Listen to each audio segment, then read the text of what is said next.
नमस्कार। 17 अगस्त 2025 को ही सूर्य ने एक महीने के लिए अपनी स्वयं की ही राशि सिंह में प्रवेश कर लिया है।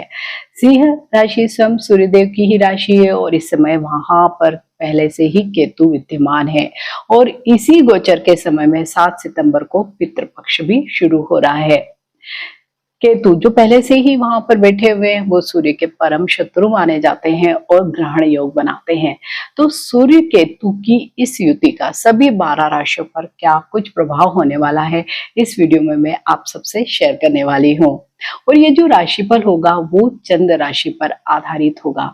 17 अगस्त से लेकर 17 सितंबर तक सूर्य सिंह राशि में ही अपनी खुद की ही राशि में गोचर करेंगे। सूर्य जैसे कि हमारी आत्मा के कारक माने जाते हैं, हमारे पिता के कारक माने जाते हैं, सृष्टि के केंद्र बिंदु माने जाते हैं। तो वो जिस किसी भी राशि में जाते हैं तो उस राशि के गुणों को प्रकाशित कर देते हैं। सिंह राशि धर्म की राशि मानी जाती है और ये काल पुरुष की कुंडली के 5वें भाव में आती है। 5वें भाव से हम धर्म का भी विचार करते हैं और ये धर्म त्रिकोण की राशि भी कही जाती है। और यहीं से हमें 5वें भाव से ही पास्ट लाइफ की जो भी पाप पुण्य है, जो भी हमारे संस्कार या विचार होते हैं उनको भी देखते हैं, क्योंकि सूर्य आत्मा है और आत्मा का जो मूल कैरेक्टर या नेचर होता है धर्म ही होता है, ज्ञान को प्राप्त करना होता है। और यही सूर्य जब अपनी स्वयं की ही राशि में आ रहे हैं तो ये गोचर सभी के लिए यूं तो अच्छा ही होगा, लेकिन क्योंकि सूर्य के साथ यहाँ पर केतु है तो केतु जब भी इस तरह की युति बनाते हैं, दो क्रूर ग्रह जिसको हम कहते हैं साथ में है, तो अलग तरीके का ही योग बन रहा है। सूर्य अहंकार को दर्शाता है, वहीं केतु मोक्ष को दर्शाता है। बिल्कुल ही अपोजिट कॉन्सेप्ट पे दोनों काम करते हैं, लेकिन फिर भी दोनों साथ है। तो ये गोचर यूं तो सभी के लिए अच्छा रहने वाला है। कुछ सामान्य सावधानियां सभी को रखना पड़ेगी, विशेषकर स्टूडेंट के लिए बहुत अच्छा है, टीचर्स के लिए अच्छा है, गवर्नमेंट जॉब में जो लोग हैं उनके लिए अच्छा है, जो कॉन्ट्रैक्टर्स हैं उनके लिए अच्छा है, लीडर्स के लिए अच्छा है, राजनेताओं के लिए अच्छा है ये गोचर। अब बात करेंगे सिंह राशि की। सिंह राशि में 3 नक्षत्र आते हैं, मघा नक्षत्र, पूर्वा फाल्गुनी और उत्तरा फाल्गुनी।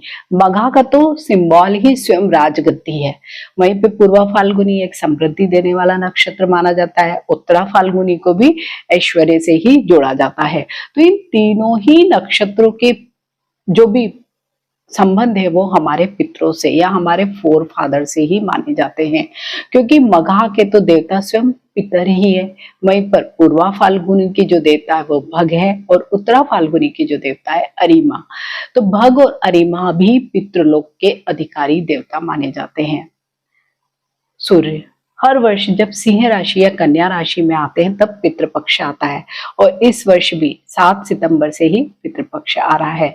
तो 7 सितंबर से ही, क्योंकि तीनों ही नक्षत्र पितरों के नक्षत्र माने जाते हैं, तो पितृ ऋण चुकाने का ही एक समय है। हमारे पास्ट लाइफ के कर्मास है उनको भी चुकाने का यह बहुत ही अच्छा समय होगा।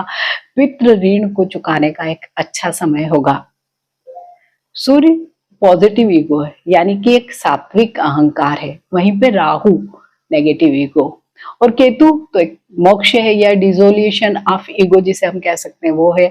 तो और सूर्य और केतु का ये जो योग है उन लोगों के लिए ज्यादा प्रॉब्लम क्रिएट कर रहा है या करेगा अभी इस एक महीने में, जो धर्म से जुड़े हुए नहीं है, स्पिरिचुअलिटी से जुड़े हुए नहीं है, बिल्कुल भी उनकी कोई कनेक्शन नहीं है इन सब चीजों से। तो इस तरीके की जिन लोगों को इनमें इंटरेस्ट नहीं होता तो उनको प्रॉब्लम्स आ सकते हैं। वहीं पे 7 सितंबर को चंद्र ग्रहण भी हो रहा है तो सभी को सावधानी भी रखनी पड़ेगी। और कुंभ राशि में चंद्र ग्रहण हो रहा है जो सूर्य के ठीक अपोजिट, तो इसका प्रभाव भी सूर्य पर आएगा। वहीं पे 22 सितंबर को तो स्वयं सूर्य ग्रहण ही होगा। तो बहुत सारी चीजें प्रभावित होने वाली है इस एक महीने में। और इस योग से सबसे ज्यादा प्रभावित कौन लोग होंगे? जो बहुत इगोइस्टिक हैं, जिन्हें बहुत ही ज्यादा अहंकार या घमंड है, तो उनके स्टेटस पर प्रभाव आ सकता है। विशेषकर जो भी किसी उच्च पद पर है, समाज के, सोसाइटी के, राजनीति के क्षेत्र में, देश के किसी बड़े स्तर पर है, तो उनको परेशानियां आ सकती है। उनकी इमेज में कोई ना कोई लॉस हो सकता है, ईगो का टकराव हो सकता है। वहीं पर जो भी काम करने वाले लोग, जो कामकाजी लोग हैं, तो उनको वर्क प्लेस पर अपने सीनियर्स के साथ कुछ न कुछ बैलेंस बनाना पड़ेगा, क्योंकि उनके साथ उनके विवाद हो सकते हैं। और वहीं पे केतु साथ है, तो केतु क्या करता है, डायरेक्शन लेस कर सकता है, डिलेमास देता है, कंफ्यूजन देता है। तो जब दो अलग अलग प्रकृति के ग्रह एक साथ होंगे तो ये सारी चीजें सभी लोग इस वर्ष इस महीने में महसूस करेंगे। जब सूर्य सिंह राशि में गोचर कर रहे हैं और केतु के साथ हैं, तो कुछ और ग्रहों का संबंध भी हो रहा है। कुछ अन्य ग्रह भी बहुत अच्छे योग बना रहे हैं, जो बहुत ही महत्वपूर्ण योग हैं। 30 अगस्त से लेकर 15 सितंबर तक बुध भी सूर्य के साथ होंगे, तो वो बुधादित्य राजयोग बना रहे हैं। वहीं पर मल्लिका नाम का योग भी बन रहा है। यह गुरु मिथुन राशि में स्थित है, शुक्र कर्क राशि में है, सूर्य सिंह राशि में और मंगल कन्या राशि में।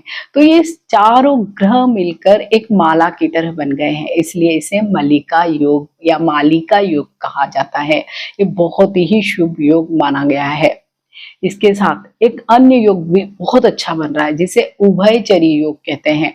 वो कैसे बन रहा है, जब सूर्य से अगली और पिछली दोनों राशि में कोई ग्रह बैठे हो तो उन ग्रहों को भी सूर्य से बल मिलता है। तो सूर्य से पिछली वाली जो राशि है कर्क राशि, वहां पर शुक्र है, और अगली राशि कन्या राशि, वहां पर मंगल बैठे हैं। तो इसलिए उभयचरी ग्रह योग भी बन रहा है। तो बहुत सारे अच्छे योग इस समय बन रहे हैं। तो भले ये युति अच्छी नहीं है, लेकिन फिर भी अच्छे रिजल्ट्स मिलेंगे। सभी 12 राशियों पर कुछ न कुछ तो अलग प्रभाव अवश्य ही मिलने वाला है। तो इसके साथ ही आप अपनी जन्म पत्रिका में सूर्य की स्थिति को भी देखिए, केतु की स्थिति को भी देखिए, और वीडियो के अंत में मैं जो आपसे उपाय शेयर करूंगी उन उपायों को आप अवश्य करें। मकर राशि, मकर राशि के लिए सूर्य आपके 8वें घर में गोचर करेंगे। सूर्य का 8वां गोचर अच्छा नहीं माना जाता है, सिर्फ डॉक्टर्स लायर्स के लिए ही ये अच्छा होगा। वह भी अगर उनकी जन्म कुंडली में सूर्य मजबूत स्थिति में हो, तभी सूर्य और केतु का ये गोचर अच्छा होगा। यहाँ पर कुछ न कुछ लिटिगेशन यानी कानूनी मुद्दे आपके उभर सकते हैं, बीमारियां आपको दे सकते हैं। वहीं पे जब भी सूर्य केतु के साथ हो तो आंखों की बीमारियां हो सकती है, डाइजेस्टिव इश्यूज हो सकते हैं, विशेषकर लीवर से संबंधित टाइफाइड या जॉन्डिस जैसे कुछ रोग आपको हो सकते हैं। और जिन लोगों को पहले से ही इस तरह की कोई समस्या है, फैटी लीवर या टाइफाइड, जॉन्डिस, तो उन लोग को ज्यादा इस समय में पूरे ही महीने में बहुत अधिक सतर्क रहना चाहिए, अपने स्वास्थ्य का ध्यान रखना चाहिए। वहीं पर आप लोगों की राशि चक्र में शनि के साथ ये अभी एक षडाष्टक योग भी बना रहा है। तो शनि और सूर्य का षडाष्टक योग यूं भी अच्छा नहीं माना जाता है। साथ ही अष्टम भाव ससुराल का भाव भी है, तो वहां पर ये सूर्य केतु का योग ससुराल से कुछ न कुछ अनबन आपके दिखा रहा है। समस्या हो सकती है, कुछ बुरी सूचना वगैरह भी मिल सकती है, कुछ खर्च भी आपको करना पड़ सकता है, और वो भी अपनी इच्छा के विपरीत। तो कुछ कानूनी मामले भी आपके उलझ सकते हैं और वहां पर भी आपका कुछ खर्च हो सकता है। केवल 8वां घर अच्छा है साधना करने के लिए। किसी भी प्रकार की कोई आध्यात्मिक साधना आप इस समय करते हैं तो केतु की वजह से आपको उसमें अभी अवश्य ही सफलता मिलेगी। या आप किसी भी प्रकार का कोई अकल्ट में जैसे आपकी रुचि है, तो आप कोई विद्या आप सीख सकते हैं, तो उसके लिए भी आपको अच्छा ही यहाँ पर फल प्राप्त होगा। फिर भी मकर राशि वाले सभी लोगों के लिए जो 1 महीने का समय है, थोड़ा सा संभल कर ही चलने वाला समय हुए। तो मैं वीडियो के अंत में जो उपाय आपको शेयर करूंगी उनको आपको अवश्य करना है। मकर राशि वाले सभी लोगों को मेरी तरफ से बहुत शुभकामनाएं। कुंभ राशि, कुंभ राशि के लिए सूर्य का गोचर 7वें भाव से होगा। 7वें घर में सूर्य का गोचर अच्छा नहीं माना जाता है, क्योंकि 7वां घर क्या है, काल पुरुष कुंडली में सूर्य यहाँ पर अपनी नीच राशि में माने जाते हैं, तुला राशि में। यूं तो साधारण रूप से सूर्य यहाँ पर पावरलेस हो जाते हैं, लेकिन जब यहाँ सूर्य के साथ केतु है तो ग्रहण योग भी हो रहा है। साथ ही 7वें घर का सूर्य हमेशा समस्या देता है, विशेषकर व्यक्तिगत जीवन पे, क्योंकि 7वां घर क्या है, पार्टनरशिप का, पर्सनल लाइफ की भी और प्रोफेशनल लाइफ की। तो पर्सनल लाइफ में ज्यादा वो प्रॉब्लम्स देता है, क्योंकि ये विवाह का घर माना जाता है। तो लगभग जितनी भी हम कुंडली देखते हैं, तो जब भी 7वें घर में सूर्य होता है तो कुछ न कुछ वैवाहिक जीवन में तकलीफ या समस्या अवश्य ही आती है। कई बार डिवोर्स या सेपरेशन जैसे नौबत भी आ जाती है, झगड़े होते हैं, अनबन होती है, ईगो क्लैशेस होते हैं, बहुत आर्गुमेंट होते हैं। तो बस ये वाला जो 1 महीने का समय है, इस समय ज़्यादा चीज़ें हो सकती है और साथ ही केतु भी है, तो केतु क्या कर सकता है, आपको डिटैच्ड कर सकता है, आइसोलेटेड कर सकता है, एक ईगो ट्रिप भी दे सकता है, क्योंकि दोनों ही ग्रह यहाँ पर आपकी ईगो को बहुत बढ़ा देंगे, गुस्से को बहुत बढ़ा देंगे। तो क्योंकि दोनों का जो नेगेटिव इम्पैक्ट है, फायर एलिमेंट भी है, तो ये वैवाहिक जीवन के लिए तो अच्छे नहीं माने जाएंगे। तो वैवाहिक जीवन में निश्चित रूप से कोई बड़ी समस्या इस 1 महीने के समय में न आ जाए, इसका आप ध्यान रखें, अपनी वाणी का ध्यान रखें, अपने ईगो को जितना आप कंट्रोल में रखेंगे उतना ही आप लोगों के लिए अच्छा रहेगा, क्योंकि यहाँ से लग्न पर भी दृष्टि है, तो आपके स्टेटस में भी कुछ न कुछ गिरावट अवश्य ही दिखाई दे रही है। तो कुंभ राशि वाले सभी लोगों पर ऐसे भी शनि की 7.5 चल रही है, तो आप सब लोगों को अवश्य ही 1 महीना बड़ी ही सावधानी से गुजारना चाहिए और वीडियो के अंत में मैं जो आपसे उपाय शेयर करूंगी उन्हें अवश्य करना चाहिए। मीन राशि में सूर्य का गोचर 6ठे भाव से हो रहा है और मीन राशि एक ऐसी राशि जिसमें ये गोचर सबसे बढ़िया रिजल्ट देने वाला है। 6ठे भाव में सूर्य का गोचर अच्छा माना जाता है और उनका पसंदीदा भाव है। वहीं पर 6ठे भाव में केतु भी गोचर कर रहे हैं, तो सूर्य और केतु दोनों मिलकर यहाँ बहुत अच्छे रिजल्ट्स देंगे। मीन राशि जिसको सूर्य और केतु का मिलन एक साथ सबसे बढ़िया है, क्योंकि सूर्य को भी 6ठा भाव पसंद है, ये रोग ऋण शत्रु का भाव है, तो ये सब चीजों का नाश करेगा। और वहीं पे वर्क प्लेस पे आपको बस किसी प्रकार के षड्यंत्र या सैबोटेज की समस्या हो सकती है, वहां पर ये दोनों ग्रह आपको बचाएंगे। लेकिन जो लोग भी नई नौकरी के लिए प्रयास कर रहे थे, तो उनके लिए बहुत अच्छे योग बन रहे हैं। और जिन लोगों की भी शनि की दूसरी 7.5 चल रही है, तो उन लोगों के लिए भी ये एक बहुत अच्छा समय होगा जॉब या प्रोफाइल चेंज करने का। तो यहाँ पर सूर्य और केतु मिलकर बहुत अच्छे रिजल्ट देंगे। बस समस्या यही देंगे कि केतु यहाँ पे आपको कंफ्यूज करेगा, बार बार आपको डिलेमास देगा, डायरेक्शन लेस कर सकता है, समय पर आपको निर्णय नहीं लेने देगा। तो आपको बस यही एक बात पर ही आपको फोकस करना है और काम करना है कि आपको चाहे कितना भी डिलेमास हो, कंफ्यूजन हो, लेकिन आपको अपना डिसीजन लेना है और वो आपका डिसीजन बहुत अच्छा साबित हो सकता है आगे जाके। तो मीन राशि वाले लोगों के लिए तो ये जो गोचर है बहुत अच्छा ही दिखाई दे रहा है। तो सभी 12 राशि वाले लोगों के लिए कुछ कॉमन उपाय मैं शेयर करूंगी, आप भी उन उपायों को अवश्य करिए। सूर्य और केतु के इस गोचर में सभी लोगों को कुछ कॉमन उपाय अवश्य ही करने चाहिए। बहुत ही आसान उपाय है।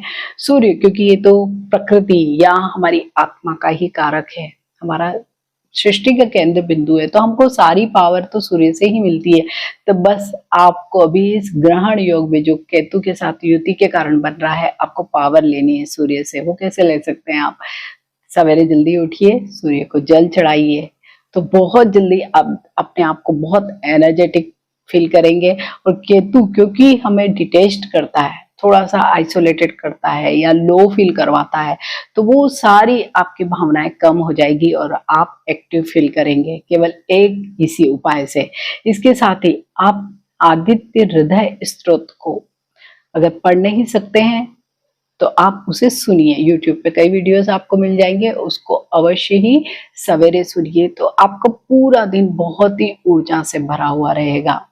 इसके साथ ही आप लोगों को केतु के उपाय भी अवश्य करने चाहिए। केतु के उपाय बहुत ही आसान होते हैं, क्योंकि केतु के जो भगवान हैं वो हैं स्वयं गणेश जी। तो गणेश जी के बीज मंत्र का आप जाप कर सकते हैं, ओम गम गणपते नमः का मानसिक जाप कर सकते हैं, उनके आप दर्शन कर सकते हैं, और बुधवार के दिन आप उनके मंदिर में जाकर केले या बूंदी के लड्डू या बेसन के लड्डू चढ़ा सकते हैं।